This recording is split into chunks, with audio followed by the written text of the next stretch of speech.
بسم اللہ الرحمن الرحیم۔ قرآن کریم سورۃ الکہف آیت نمبر 28 میں ہے، وَاصْبِرْ نَفْسَكَ مَعَ الَّذِينَ يَدْعُونَ رَبَّهُمْ بِالْغَدَاةِ وَالْعَشِيِّ يُرِيدُونَ وَجْهَهُ وَلَا تَعْدُ عَيْنَاكَ عَنْهُمْ۔ اس آیت کریمہ کے شان نزول میں مفسرین نے لکھا ہے کہ بعض کفار نے نبی کریم صلی اللہ علیہ وسلم سے یہ مطالبہ کیا کہ ہم آپ کی محفل میں آ کر آپ کی بات سننے کے لیے تیار ہیں، لیکن ہماری شرط یہ ہے کہ آپ اپنے محفل سے ان غریب صحابہ اکرام کو ہٹائیں گے۔ نبی کریم علیہ الصلاۃ والسلام کو یہ خیال آیا کہ صحابہ تو میرے اپنے ہیں، اگر ان کو وقتی طور پر اپنی محفل سے ہٹاؤں گا تو یہ برا بھی نہیں مانیں گے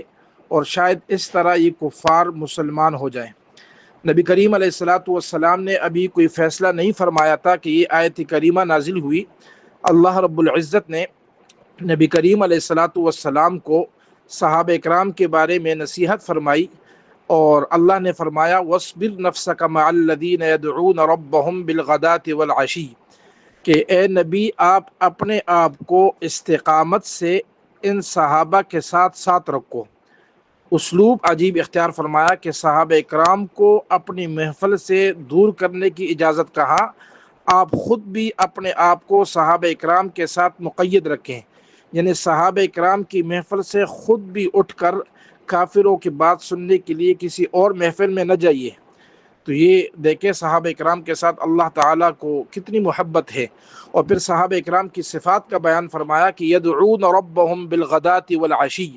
کہ صحابہ وہ ہیں جو صبح و شام اپنے رب کو پکارتے ہیں، اپنے رب کو یاد کرتے ہیں،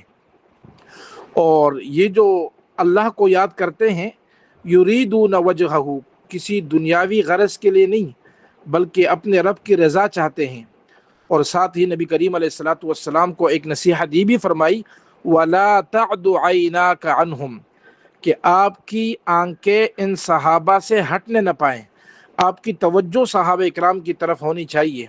تو معلوم ہوا کہ صحابہ اکرام کا مقام اللہ کی نظر میں کتنا بلند ہے، اور صحابہ اکرام کی خلوص قلب کی گواہی بھی اللہ رب العزت نے اس آیت کریمہ میں دی ہے۔